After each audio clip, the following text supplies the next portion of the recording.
My name is Mary Jean Eggers. I'm from Cape Coral, Florida. I have been at Justin's Place for 10 months. I'm from a really big family, 7 kids. I'm number 6. I went to private school my whole life. I was given every opportunity. Amazing parents. I started getting a little bit crazy in high school. I started drinking and partying a little bit. It got really out of control when I did a lot of sports and I injured my knee, and the doctors put me on painkillers. And I was hooked from the moment I started, like 14 years old. It just progressively got worse. Then when I was a sophomore, my oldest brother was killed in Afghanistan. And that was really devastating for my family. He was like the rock in my family. He had a really strong relationship with God.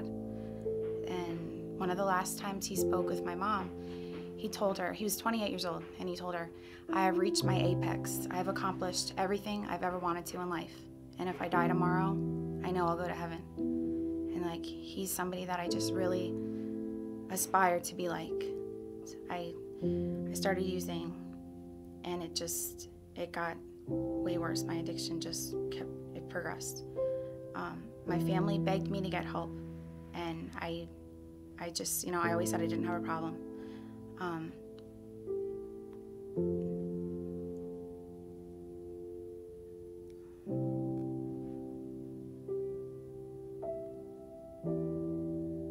I had no hope. I thought that I made so many mistakes in life that nobody could ever forgive me, and I wasn't worthy of anyone's love. I stole from my family. I stole from everybody. It didn't matter. It didn't matter what it was. I stole to get drugs.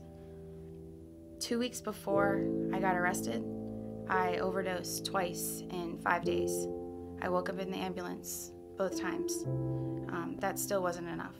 2 days after the second time I overdosed, I was sitting in jail, and I didn't even use the phone for like 2 weeks. I didn't call my family for 2 weeks because I was so ashamed that I was in there. They knew I was in there, so they knew I was safe at least, but I didn't even want to call them. I didn't want to ask them for help.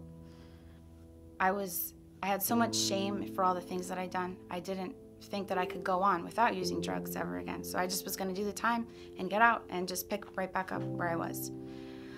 I prayed to God to, give me the strength and the courage to do this for my family, for my daughter.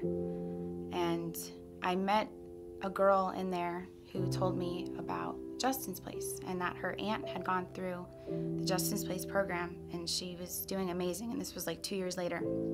I just, after I spoke with her, something inside of me sparked, and I just thought, maybe I could do this. This sounds like something I might be able to do.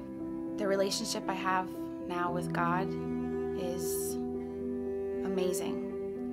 The peace I have in my life is like nothing I've ever experienced. I never thought, I've always been like pretty anxious, but the peace I have is amazing. And all the miracles God does daily, and all the people He puts in my life, all the people that I have met since I've been in the program. And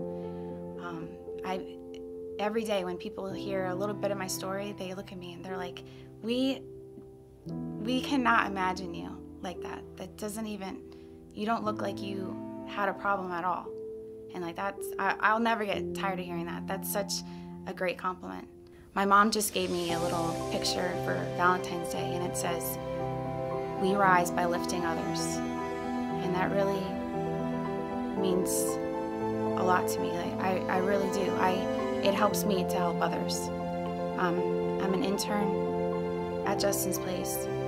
I want to work for St. Matthew's House one day. I want to help other women. I want to inspire others. I want to give them, just plant a little seed of hope, just like what happened with me, and show them that God truly creates miracles. There's miracles every day. I can't wait to wake up the next day. I'm not a morning person. I can't wait to wake up the next day just to see what miracles God is going to perform.